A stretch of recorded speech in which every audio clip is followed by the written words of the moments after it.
Halo, assalamualaikum.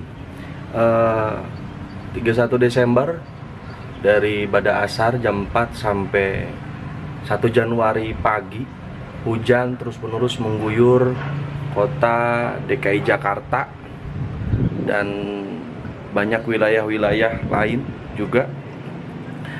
Saya coba mau ngeliat situasi Jakarta Utara, tepatnya di Perum Green Garden seperti apa, banjir tidaknya.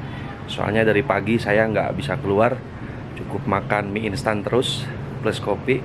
Oke, bagi teman-teman yang ada di Jakarta, berhati-hati dan jaga kendaraannya, jangan sampai kena banjir.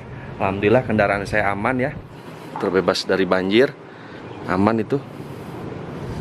Ada parkir di atas ya, agak tinggi. Oke teman-teman, kita saksikan videonya.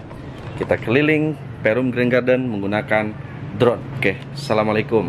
Jangan lupa like, share, and subscribe. Terima kasih.